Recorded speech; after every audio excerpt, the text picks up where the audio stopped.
We're going to talk to my man Kevin. What's going on, bro? How you? Hey, good evening. How y'all doing? Doing great. Thank you for joining us. You had an interesting take on both options. Would you mind sharing your answer when we did the poll on Instagram? Yeah. So I think it's mostly intentional based, right? So um like I was saying before, like if you're an average Joe and I mean you going to work 9 to 5 every day, you probably gonna buy that car. You don't have no reason to deduct it, right? Because you're just going to work every day. If you love the car and that's like, man, I've always been in love with Nissan Sentras. And the Nissan Sentra, like, it's always been a good car. My grandma recommended it. My mama recommended it. And now I have it. And this is just what we do. This is what we love. I actually have family members like that. They believe in Lexus trucks like there's no tomorrow. Every woman over the age of like 30, when they hit that point in their career of having a Lexus truck, everybody got a Lexus truck. And it's like, okay, you can get the same out of a Honda if you really care. But hey, that's just what they do. Now, business wise, if you're doing fleet vehicles, you're doing a Turo thing, you might want to lease it if you can get away with it, right? Right. Because everybody's not going to allow you to just lease a Turo car and let everybody and their mom drive it. And that's you running risk with that. So that's not exactly sketch. That's not exactly a good idea. But if you leasing because you do, I don't know, DoorDash, or maybe you do Amazon or something like that. That's like you a 1099 contractor and you can write all this stuff off. A lot of benefits to leasing. You have no maintenance, no overhead. Like you said, the mileage, the 20 cents a mile. And a lot of people hear that 20 cents a mile and it shies them away from leasing because they're like, oh man, 20 cents a mile. What if I do 100 miles, Right. And you did the math real quick and it's like, 20 cents not that bad. Like, write that stuff off too, like you said. So I think it's intention based. If you know you're gonna keep that car forever, it's like, man, this is gonna be the car I get to my kids because I'm buying this 5 years before they turn old enough to drive. So by the time they're old enough to drive, I know I'm set up to go get my new thing, and they can just have this, which is a nice enough car still in 5 years. So I think it's intention based. Okay. I appreciate that. And if anybody wants to weigh in and join in the conversation, because again, I want to make this crystal clear. Like, there's no right and wrong. It's your money. You do what you want with it. You know what I'm saying? Mm-hmm. But I want to challenge one point that you brought up, if you don't mind. Yeah. Think of somebody, one of the people that got the Lexus truck, just say for conversation. Yeah. What profession are they in? One's a lawyer, one's an accountant, and the last one is she's not gonna never see this. She an overqualified.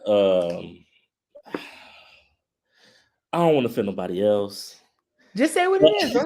It's her job. She is a very qualified housewife who literally she'll get a job, make $100K for 6 months, and be like, I don't need this job. I'm too qualified for this. Okay, so now watch this. So I'll go in reverse order. My assumption is that the lawyer has to have some sort of corporation or LLC. So Nope. I don't understand. Oh, so then you need to have your people reach out to me. So check this out. So they're leaving money on the table because that lawyer 100% can write off that business card. The accountant knows better. I know they got an LLC. She did, but now she's in what is she? Maybe like 50 something. I think she's like just trying to ease into her grandma lifestyle. You know what I mean? Like, so She I needs think to talk to me. she's dumping everything away. And I'll make her retirement even easier. You know, I coach accountants too. So I'm gonna give you some game. Accountant should have an LLC, lawyer for sure should have an LLC, corporation, S corp, some sort of filing. And now we're going to talk about the overqualified. How you said it, not me. So y'all don't get mad at me. Get mad at Kevin. She got 3 master's degrees, one in business, one in education, and another one in like something else. So let's start there. Let's talk about her.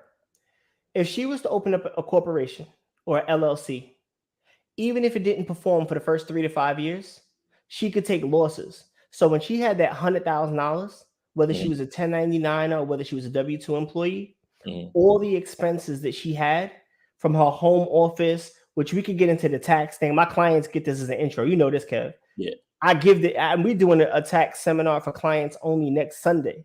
So all my clients, if you join me for a year, you get all my seminars for free, unless I bring in a guest. So I'm giving out all this tax game next week because the corporate tax filing deadline is March 15th. That being said, I bet you I could shrink that 100K down at least 40 grand in bills that she already has, and she recoup all that money. That car be free. See the thing, and that's what I'm saying. People don't have the game. All her school debt, all that stuff, that's professional. That's professional.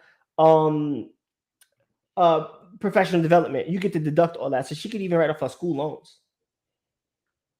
She could be paying into her pension. See, people don't know these things because they don't know the rules, and it's not about being smart. It's about education, right? Because being smart and educated are two different things. Educated just means you know something about a topic, right? Yeah. So she just may not know the tax game. She just may not know the business game. Bro, give me your number. I'll make her and save her a whole lot of money. Whole lot of money. Yeah. So, but I appreciate you though, and this is why I want people to come on live, because Kev is winning, and they're doing it. I don't want to say all your stuff. You can put whatever you want, and you can shout out whatever you want before we go, because we got 2 other people up next. But it's honesty like this. That's why I do this show, because there's people out there leaving a lot of money on the table and then upset about tax rules. Meanwhile, it's your own fault. You giving away money you don't have to. I guarantee you, I'll save your cousin at least 40 grand off that 100K. Yeah. So the lawyer actually this year, she was like, she felt like she wasn't driving it enough, so she gave it up because she don't stay far from the courthouse. So she's like, oh, I can bounce off this COVID-20, you know what I mean, and get back to walking at work every day. So she gave hers up. So it's not a problem for her. But she was like, when I get back, you know, if I ever leave the courthouse and I go to a big firm, she going back to Lexus. And it's just like a thing for them. Like there's no other car that exists unless it's a Lexus. So what you could do is, let's say she uses it 50% of the time.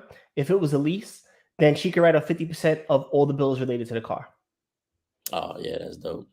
Because you don't have to have 100% use. So there's all these little tips and tricks and strategies. Like I'll tell you why I feel like I know so much about taxes. And you see the disclaimer in the beginning. I'm not a CPA, yada yada. I'm not a lawyer. I'm not giving advice. I'm just telling you my personal experience.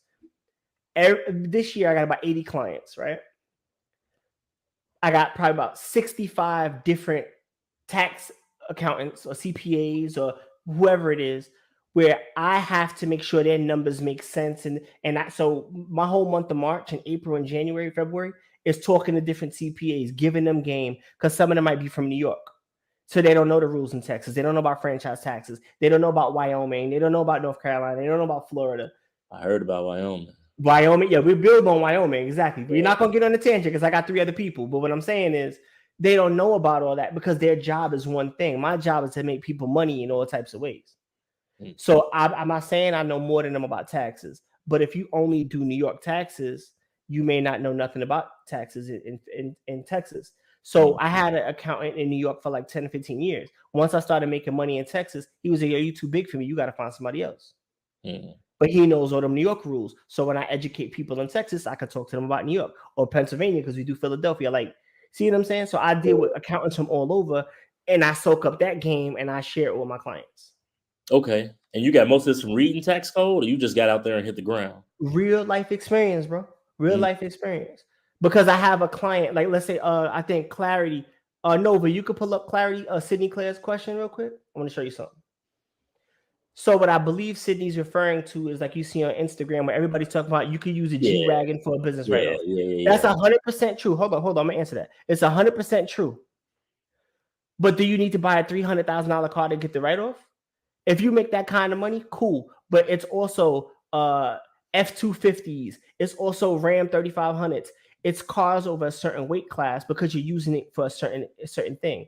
The reason why G-Wagon is popular on Instagram is because I don't think you're gonna put a 2500 next to a G, in terms of being opulent. So people point out the G-Wagon because of the weight rule. But no, I have an Altima. You don't need that. It's just about, are you using it for business? If you're using it for business, that's what it is. One of my clients has an Escalade. She's a realtor. She justifies it because she has signs in the back and that's a write-off. It has to be for intended use, and I could teach you all of this stuff. Light work, this easy. So before you go, Kev, you want to shout anybody out or say anything before we let you go? Man, I want to shout out my old lady and real estate home team. If y'all need a realtor, look up Bree Brown. She's at the real estate home team over in Harker Heights. Yeah, that's Central Texas. It's a national show. Most of these people was all over. Okay. So you in Centex? One more time? Yeah, if you're in Centex and you're looking for a home, look up the real estate home team and ask for Bree. They'll find her. Appreciate you, bro. We talk soon. Appreciate it. Have a good one.